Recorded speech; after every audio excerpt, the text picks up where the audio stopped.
This program is rated PG. It contains themes and scenes which may not be suitable for very young audiences. Parental guidance is advised. Be advised that the views and opinions of the hosts and guests do not reflect those of the station.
Welcome to Usapang Bayan. Ako po si George Chua, kasama ang aking co-host na si Rach Marquez.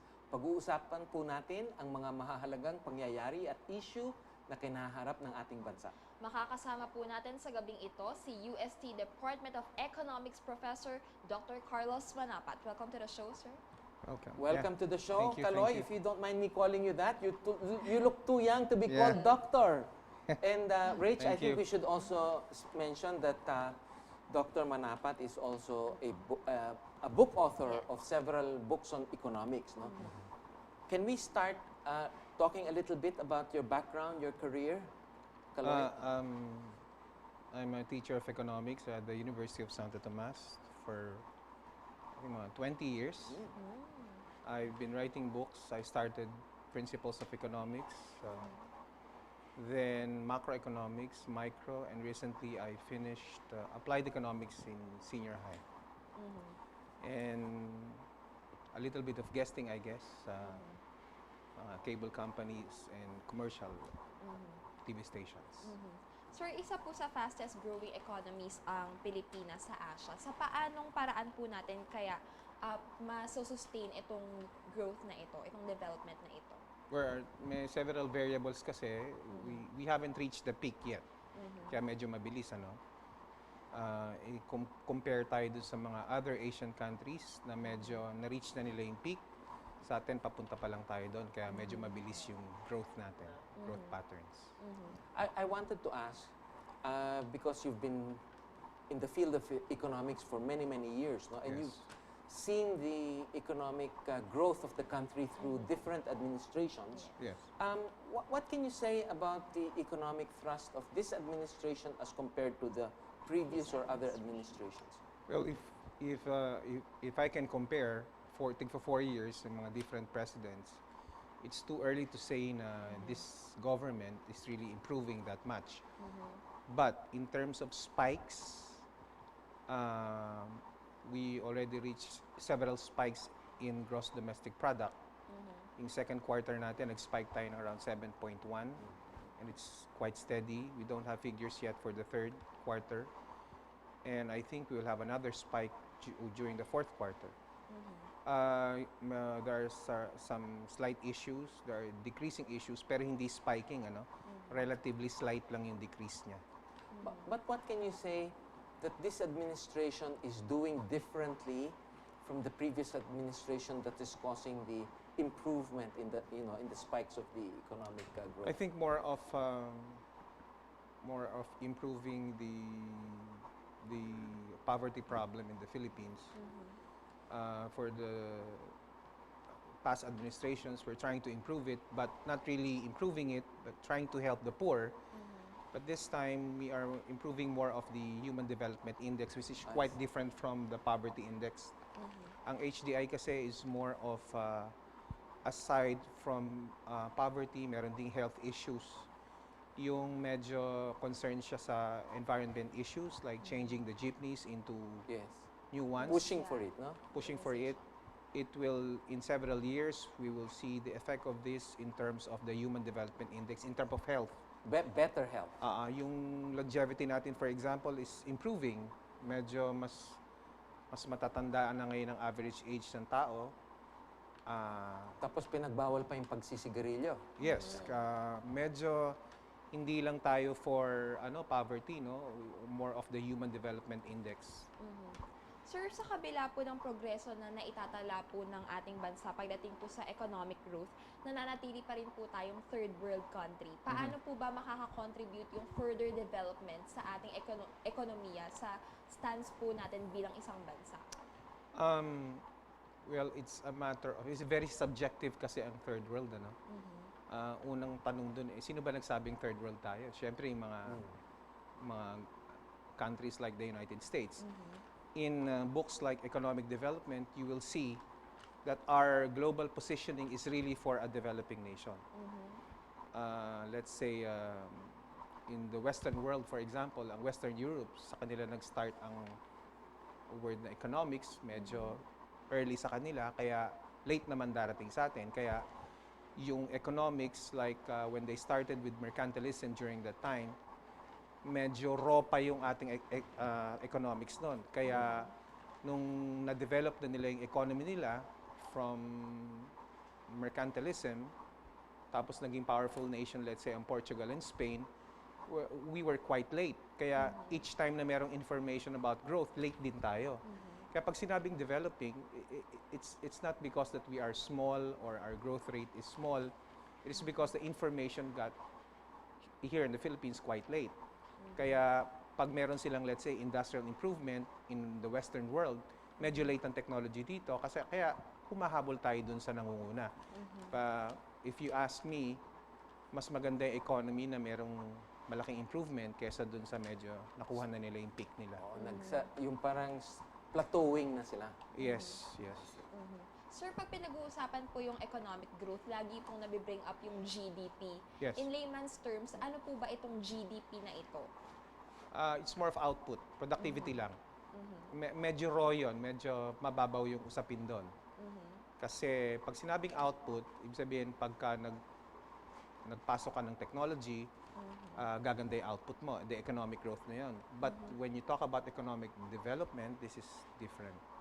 The economic development is far more deeper than economic growth. Ang economic development is kind of where you're able to bridge the gap between rich and poor. Yung ba economic growth mo ay may trickle-down effect. Naaabot na ba niya yung poor?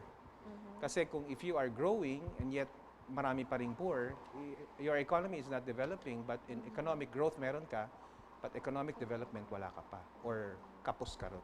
I think that that was an issue with the previous administration where we had a high growth rate, but it seems like the poverty levels were not improving. Is that what you were referring Yes, to? the distribution of income is quite unequal. In economics, we call it the Gini coefficient.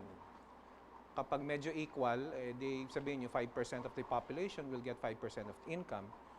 Pero in the case of the Philippines, like around 80 to 90% of the income is being distributed to the top 10% families. Tapos paghahati-hatian na lang natin yung 10%, yung 90% of the population, paghahati-hatian na natin. Kaya medyo magkakaroon tayo ng problema.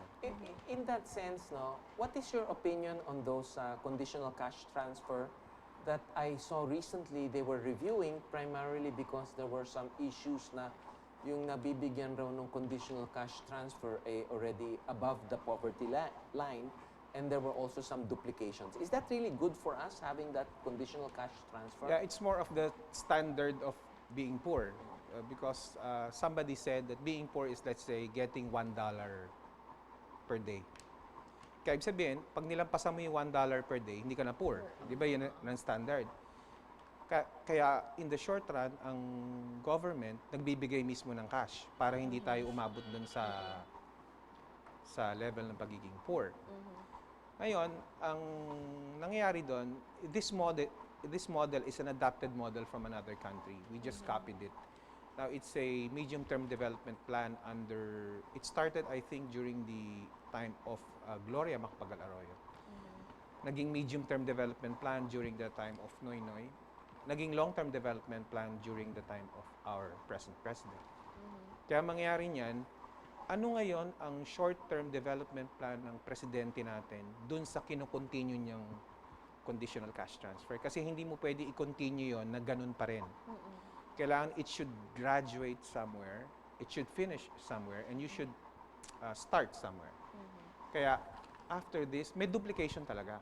Kasi pag I heard na paglilipat ka from one barangay, 'di ba? Kasi ang nag-identify lang naman ng poorest among poor is the barangay captain. And isa sa mga criteria nun is, kunyari, wala kang bahay, nakatira ka sa kariton, bibigyan ka ngayon ng government ng 500 pesos. Eh, ang tanong doon, wala bang duplication? Meron. May mga duplication. Kasi wala silang safeguards about it. Ngayon, kung maganda yon, sa standard kasi ng poor, maganda yon kasi nabibigyan above sila nun, ano? Pero ang tanong doon, is it sustainable? In the short run, I think it's not yet sustainable. We will still see the impact of this after we've already helped those children finish high school or college. So generational ang approach. Yes, kasi kailangan, medyo matagal yun eh. Hindi yun, binigyan mo siya ng 500 pesos for 1 year, tingnan mo na effect. Wala pa yun. Wala pa yun. So binibigyan lang natin sila ng opportunity para yung mga anak nila magkaroon ng better future. Yes, na pag wala sila nung perang yun, wala. I have another question. The issue with respect to China, no, which is quite controversial in the sense na, is having this kind of a relationship with China, parang it's almost like a love-hate relationship, no? Is that really better for our economy that we want to, do more with China, or is that something that will adversely affect us because of our territorial issues with them? Ano ba ang pananaw niyo dyan from an economic standpoint? Well, we have this subject in college, Philippine Economic History. Ano ba ang role ng Chinese in the Philippines? Malaki ang role nila in terms of trading. Nung dumating ang Spaniards dito sa Philippines, may mga Chinese na. And most of them are artisans, bakers. They were really doing something. Negosyante. They were talaga negosyante. Ngayon, pag tinignan mo historically, makikita mo aside from the Spaniards, ang talagang negosyante nun ay mga Chinese. Kaya hindi mo maaalis na talagang merong root cause na bakit may relationship ang China and the Philippines. If you want to continue that relationship, pwede naman. Pero kasi ang China kasi is dominating eh. Even in the past years, dominating sila eh. Siguro in terms of help, we can get help from them. It's parang ano yan, nung unang panahon kasi pag may gumawa ng thesis, may anti-thesis. Since nagawa na natin yung having a relationship with a powerful nation like the United States, itong bagong administrasyon nire-refute na nila yung idea na yon. Like Great Britain being part of the trade bloc before, umalis na sila sa European trade bloc. Ngayon, meron tayong anti-thesis about it. Parang, pwede ba tayong kumalas ng konti para magkaroon tayo ng ibang friends? And we can establish a deeper relationship with them. Anyway, nung time na yon, historically, medyo naputol yung relationship natin sa kanila. So what you're saying is that the Duterte administration's approach of developing deeper relationships with China and Russia is a good thing for us. For China, I've seen the trading as a trading partner in electronics. China is a good trading partner. How about Russia? Sa top 5 trading partners, wala pa ang Russia, no? Pero potentially, pwede.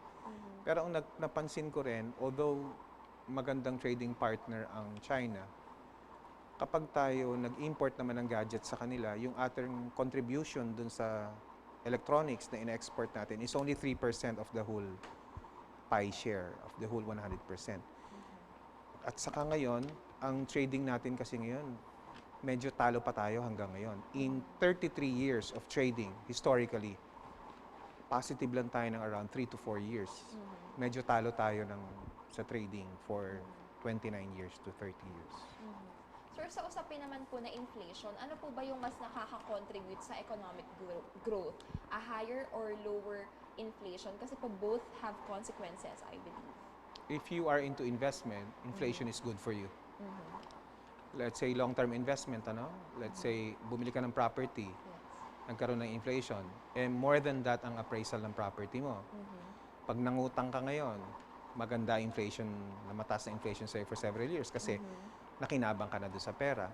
Ang hindi lang maganda sa inflation, kapag fluctuating yung interest rate dun sa utang mo, sumusunod ngayon siya doon sa Yun lang hindi maganda sa inflation. Isa pa sa inflation, pag nagbabago yung presyo ng goods, hindi naman tumataas ang sweldo mo, hindi rin maganda. Pero historically, again, if you try to look at your salary, hindi naman inflation rate lang yung increase ng salary mo, more than that I've already computed that for many times. Mas mataas ang sweldo mo kaysa dun sa inflation rate. Ibig sabihin, each time na nagkakaroon, mas lamang tayo. Mas lamang tayo sa salary increase kasi magkaroon man tayo ng inflation around 4%. Nagkakaroon tayo na across the board more than that. You try to look at the books, you try to look at the increases that we have more than that. Ang nagkakaproblema lang talaga if you don't have sources of income. Yun lang ang problema. Each time there's inflation, lumiliit yung market basket mo. Let me have a follow-through question with respect to the inflation rate. The other thing that we've noticed in recent months is really the exchange rate natin. Na talaga namang medyo nahirapan yung piso, na medyo nabugbog ng konti yung piso natin. Ano ho ba ang pananaw nyo dyan? Nakakabuti ba talaga sa atin yan? Or for the common people, ano ho ba ang impact sa kanila dyan? Okay, there are two sides of the coin again. Sa mga OFWs na pinapadala nila yung pera nila sa Philippines, pag mataas ang net factor income natin, which is our case, mataas ang NFY, lahat ng pinapadala nila sa Pilipinas nakikinabang. Pag importer ka naman at bumibili ka ng raw materials abroad, pag tumataas yan, nagiging problema mo. But generally speaking, mas magandang effect ng foreign exchange rate na mataas. Mataas, sir. Mataas ang mababa ang piso, Tapos mataas ang foreign exchange rate. At ano bang ibig sabihin nun? Is our economy weakening? No, it's not. I'm trying to look at the figures. Kasi yung Amerika ngayon ay nagre-recover.